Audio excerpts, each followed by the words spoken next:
സുഹൃത്തുക്കളെ, ഇന്ന് നാം ചർച്ച ചെയ്യുന്ന വിഷയം ലോകത്തിലെ ഏറ്റവും വലിയ നാലാമത്തെ സാമ്പത്തിക ശക്തിയായി ഇന്ത്യ മുന്നേറുന്നു എന്ന പ്രചരണത്തെക്കുറിച്ചാണ്. ഇപ്പോൾ ലോകത്തിലെ ഏറ്റവും വലിയ നാലാമത്തെ സാമ്പത്തിക ശക്തിയായി മുന്നേറിയ രാഷ്ട്രം തന്നെ ലോകത്തിലെ ഏറ്റവും അധികം വരുന്ന ദരിദ്ര ജനങ്ങളെ വഹിക്കുന്നു എന്നത് തന്നെയാണ് വർത്തമാനകാല ഇന്ത്യയുടെ വികസനഗതിയുടെ വൈരുദ്ധ്യം.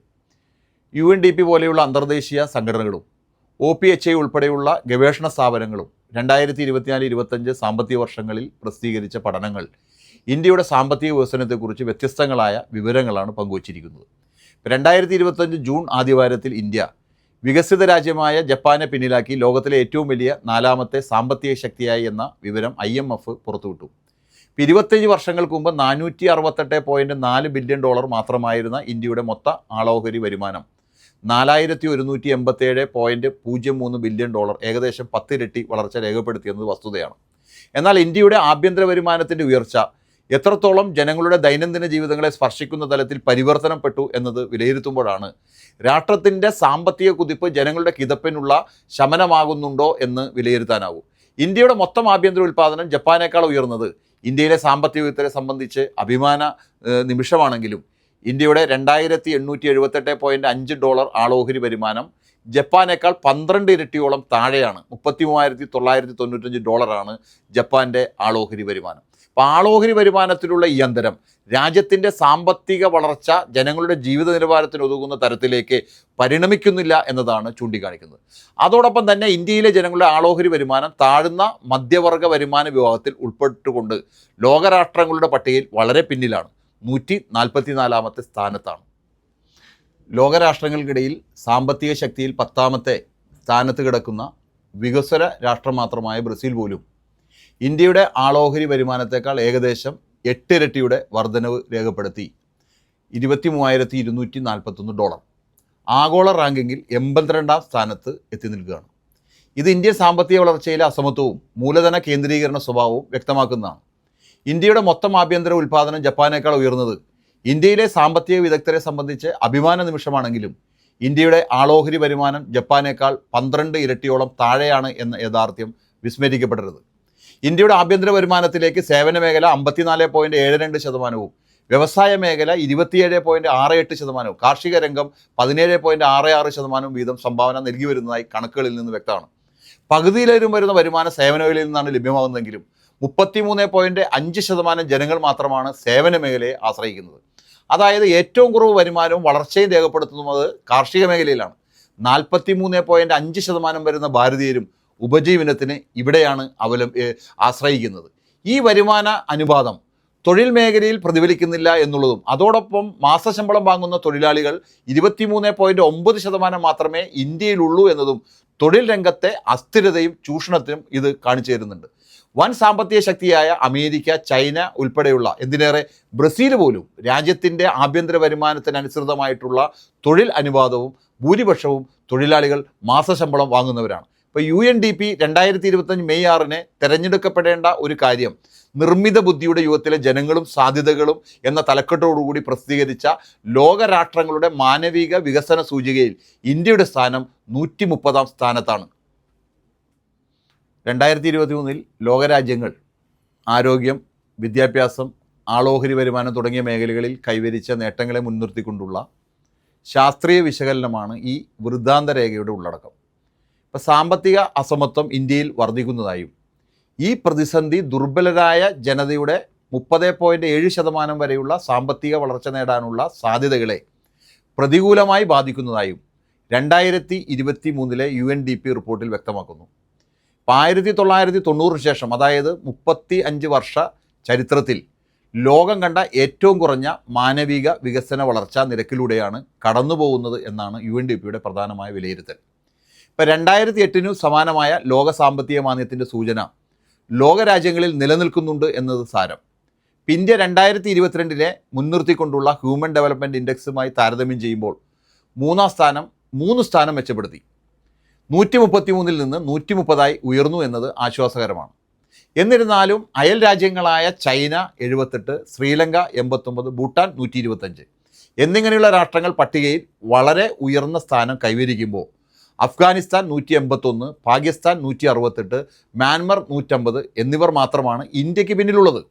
ഇപ്പോൾ UNDPയുടെ പുതിയ വിവരങ്ങൾ പ്രകാരം ഇന്ത്യയുടെ ആയുർദൈർഘ്യം 2022 71.20 വർഷം ആയിരുന്നത് 72 വർഷമായി ഉയർന്നു ലോക ശരാശരിയുടെ ഒപ്പം നിൽക്കുന്നു എന്നത് ആരോഗ്യമേഖലയെ സംബന്ധിച്ച് ആശ്വാസം പകരുന്നതാണ്. എന്നാൽ വിദ്യാഭ്യാസ സൂചികയിൽ ലോക ശരാശരിയോട് 8.7 വർഷം തുലനം ചെയ്യാവുന്ന രീതിയിലുള്ള ഗുണപരമായ വളർച്ചാ നിരക്ക് ഇതുവരെ നമുക്ക് നേടാനായിട്ടില്ല. 25 വയസ്സ് വരെയുള്ള ഓരോ ഇന്ത്യക്കാരനും ശരാശരി 6.7 വർഷമേ വിദ്യാലയങ്ങളിൽ പഠിക്കുന്നുള്ളൂ എന്നത് ആശങ്ക ഉളവാക്കുന്നതാണ്.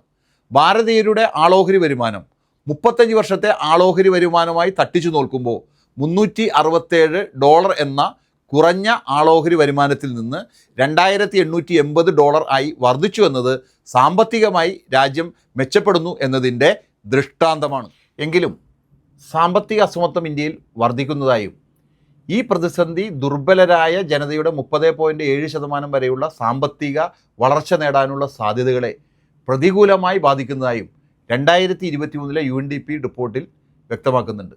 ഇപ്പോൾ തൊഴിൽ മേഖലയിലെ വനിതാ പങ്കാളിത്തം 41.7% ചുരുങ്ങുന്നതും മൂലധന നിക്ഷേപങ്ങളിൽ സ്ത്രീ സാന്നിധ്യം കുറയുന്നതും ഇന്ത്യയെ സാമ്പത്തിക അസമത്വ രാഷ്ട്രമായി തുടരുന്നതിൻ്റെ ഗതിവേഗം കൂട്ടാനുള്ള കാരണങ്ങളാകുകയാണ്. ആഗോള പട്ടിണി സൂചികയിൽ 4ാമത്തെ വലിയ സാമ്പത്തിക ശക്തി എന്നറിയപ്പെടുന്ന ഇന്ത്യയിലെ ജനങ്ങൾ ആപത്കരം എന്ന വിഭാഗത്തിലാണ് അകപ്പെട്ടിരിക്കുന്നത്.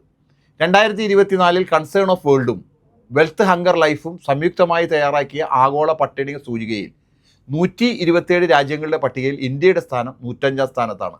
ഇപ്പോൾ സാമ്പത്തിക ശക്തികളുടെ പട്ടികയിലേക്ക് ചുവട് വെച്ച് മുന്നേറുന്ന കണക്കുകളുണ്ടെങ്കിലും ഭൂരിപക്ഷം ഇന്ത്യൻ ജനതയ്ക്ക് ലഭ്യമല്ലാത്തതും പ്രത്യേകിച്ച് പിഞ്ചു കുഞ്ഞുങ്ങളുടെ ജീവിതം രോഗാരുതയിലേക്ക് തള്ളിവിടുന്നതുമായ കണക്കുകളാണ് യഥാർത്ഥത്തിൽ പട്ടിക സൂചിക പുറത്തുവിടുന്നത്.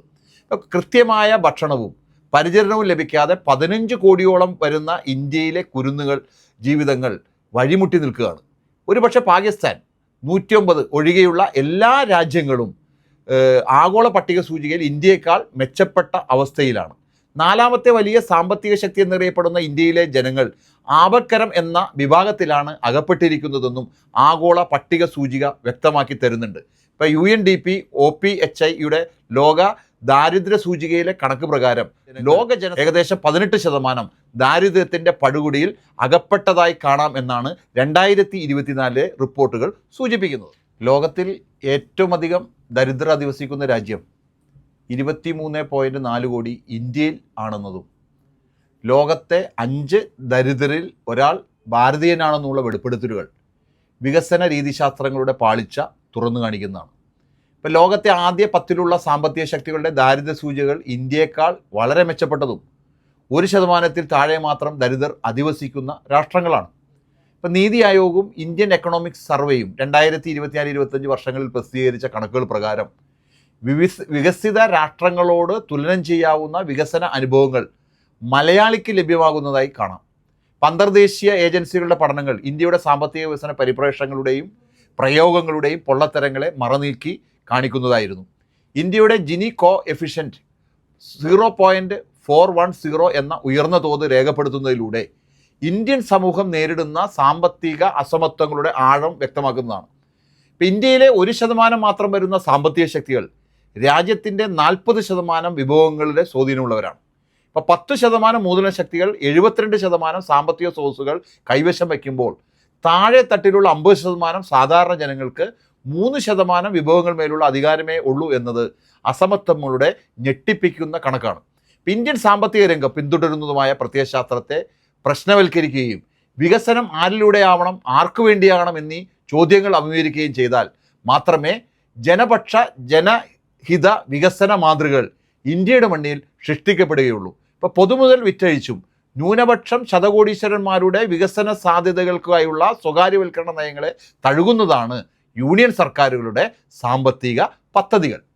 വർത്തമാന ഇന്ത്യയിലെ ജനസമൂഹം നേരിട്ടുകൊണ്ടിരിക്കുന്ന ദുരിതപൂർണമായ സാഹചര്യങ്ങൾ ഇന്ത്യൻ ഭരണഘടന ജനങ്ങൾക്ക് നൽകിയ മാന്യമായ ജീവിതം സൃഷ്ടിക്കുന്നതിനുള്ള ഉറപ്പുകളുടെ നിഷേധം കൂടിയാണ്. ഓരോ ഭാരതീയനും അന്തസ്സും അഭിമാനമുള്ള ജീവിതം സാധ്യമാക്കുന്നതിനുള്ള സാഹചര്യങ്ങളാണ് തിരഞ്ഞെടുക്കപ്പെട്ട ഭരണകൂടം നൽകേണ്ടതെന്ന് ഉറപ്പാക്കാനുള്ള മാർഗനിർദ്ദേശങ്ങളാണവ. ഒരുപക്ഷെ ഇന്ത്യയിലെ ചില സംസ്ഥാനങ്ങൾ, പ്രത്യേകിച്ച് കേരളം, രാജ്യത്തിൻ്റെ സാമ്പത്തിക പ്രതിസന്ധികൾക്കിടയിലും പ്രതീക്ഷയുടെ സ്ഫുരണങ്ങൾ നൽകുന്നതായി നമുക്ക് കാണാം. ഇപ്പം നീതി ആയോഗവും ഇന്ത്യൻ എക്കണോമിക് സർവേയും 2024-25 വർഷങ്ങളിൽ പ്രസിദ്ധീകരിച്ച കണക്കുകൾ പ്രകാരം വികസിത രാഷ്ട്രങ്ങളോട് തുലനം ചെയ്യാവുന്ന വികസന അനുഭവങ്ങൾ മലയാളിക്ക് ലഭ്യമാകുന്നതായി നമുക്ക് കാണാം. ഇപ്പോൾ ഉയർന്ന മാനവ വികസന സൂചിക 0.758, ഏറ്റവും കുറഞ്ഞ പട്ടിണിയും ദാരിദ്ര്യവുമുള്ള മനുഷ്യർ അധിവസിക്കുന്ന സമൂഹം, ആരോഗ്യം, വിദ്യാഭ്യാസ മേഖലകളിൽ ആഗോള ശരാശരിയേക്കാൾ മെച്ചപ്പെട്ട പ്രകടനം തുടങ്ങി സർവ്വ മേഖലയിലും സുസ്ഥിര വികസനത്തിൻ്റെ അലയടികൾ നമുക്ക് കാണാൻ കഴിയും. അതായത് ആഗോള ശരാശരിയായ 0.730 എന്ന തോതിനേക്കാളും ഇന്ത്യയുടെ 0.680 എന്ന തോതിനേക്കാളും വളരെ ഉയർന്ന മാനവിക വികസന രാജ്യങ്ങളുടെ പട്ടികയിലേക്ക് ചേർന്ന് നിൽക്കുന്നു എന്നുകൂടി നമുക്ക് മനസ്സിലാക്കാൻ കഴിയും. ഇപ്പം കേരളത്തിലെ ജനതയ്ക്ക് സാമൂഹ്യനീതിയിലും സമത്വഭാവനയിലും ഊന്നിയ വികസനം സാധ്യമെങ്കിൽ എന്തുകൊണ്ട് ഇതര സംസ്ഥാനങ്ങൾക്കത് സാധ്യമാവുന്നില്ല എന്നതിൻ്റെ കാര്യകാരണങ്ങളെക്കുറിച്ച് സങ്കുചിത രാഷ്ട്രീയ ചിന്തകൾക്കപ്പുറം നാം ചർച്ച ചെയ്യേണ്ടതാണ്. ഇപ്പോൾ വിദ്യാഭ്യാസ സൂചികയിൽ കേരളം ലോക ശരാശരിയേക്കാൾ 8.7 വർഷം, ഇന്ത്യൻ ശരാശരിയേക്കാൾ 6.7 വർഷം, 11.33 വർഷം വരെ ഓരോ മലയാളിയും വിദ്യാഭ്യാസ പ്രക്രിയയിൽ ഉൾപ്പെടുന്നു എന്നാണ് കണക്ക്. ഇപ്പം കേരളത്തിൻ്റെ ആരോഗ്യമേഖല, അതായത് ആയുർദൈർഘ്യത്തെ മുൻനിർത്തിക്കൊണ്ടുള്ള വിലയിരുത്തൽ, മലയാളിയുടെ ശരാശരി ആയുർദൈർഘ്യം 78.26 വർഷമാണ്. മലയാളിയുടെ ആളോഹരി വരുമാനം $4,400 ഇന്ത്യ ശരാശരിയേക്കാളും മെച്ചപ്പെട്ട അവസ്ഥയിലാണ്. കൂടാതെ കേരളം ഇന്ത്യയിലെ ഇതര സംസ്ഥാനങ്ങളിൽ നിന്ന് വ്യത്യസ്തമായി ആഭ്യന്തര വരുമാനത്തിലേക്ക് വലിയ സംഭാവനകൾ നൽകുന്നുണ്ട്. സേവന മേഖലകളിൽ നിന്നാണ് 62% കൂടുതൽ തൊഴിൽ സൃഷ്ടിക്കപ്പെടുന്നത്. ഇത് ഉയർന്ന വേതന നിരക്ക് ലഭ്യമാകുന്നതിനുള്ള അവസരം സൃഷ്ടിക്കുന്നതോടൊപ്പം ഏറ്റവും ഉയർന്ന കൂലി നിരക്കുള്ള സംസ്ഥാനമായി കേരളം നിലകൊള്ളുന്നു. ഇപ്പോൾ അസമത്വ നിരക്കും ദേശീയ ശരാശരി 0.410, കേരളത്തിൻ്റേത് 0.280-നും 0.290-നും ഇടയിലാണ് എന്നുള്ളത് കേരളീയർക്ക് ആശ്വാസകരമായ കണക്കാണ്. ഇപ്പം കേരളത്തിൻ്റെ വികസന പ്രവർത്തനങ്ങളെ ഭരണഘടന വിഭാവനം ചെയ്ത സോഷ്യലിസ്റ്റ് മതേതര ജനാധിപത്യ സമൂഹങ്ങളെ എത്തിപ്പിടിക്കുന്നതിനുള്ള മാതൃകകൾ കൂടിയായി നമ്മൾ കാണേണ്ടതാണ്. ഇപ്പം 2027 വികസിത ഭാരതം സ്വപ്നം കാണുന്ന യൂണിയൻ സർക്കാർ ഇന്ത്യൻ ജനത നേരിടുന്ന ഉപജീവന പ്രശ്നങ്ങളുടെ യാഥാർത്ഥ്യങ്ങൾ ഉൾക്കൊള്ളാതെയും നിലവിലെ വികസന രീതികളെ അപനിർമ്മിക്കാതെയും വികസിത രാജ്യം എന്ന സ്വപ്നം പൂവണിയുകയില്ല. ഇപ്പം ഇനിയും രാജ്യം ജയിക്കുമ്പോൾ അവിടുത്തെ ജനങ്ങൾ തോൽക്കപ്പെടുന്ന സാഹചര്യം ആവർത്തിക്കാതിരിക്കാൻ രാഷ്ട്രപിതാവായ മഹാത്മാഗാന്ധി ആദ്യ പ്രധാനമന്ത്രിയായിരുന്ന ജവഹർലാൽ നെഹ്റുവിന് ചൊല്ലിക്കൊടുത്ത ഒരു മാന്ത്രിക വചനം, wipe out the tears of the common man എന്നത് തന്നെയാവട്ടെ ഭരണാധികാരികളുടെ മാർഗനിർദ്ദേശക തത്വങ്ങൾ.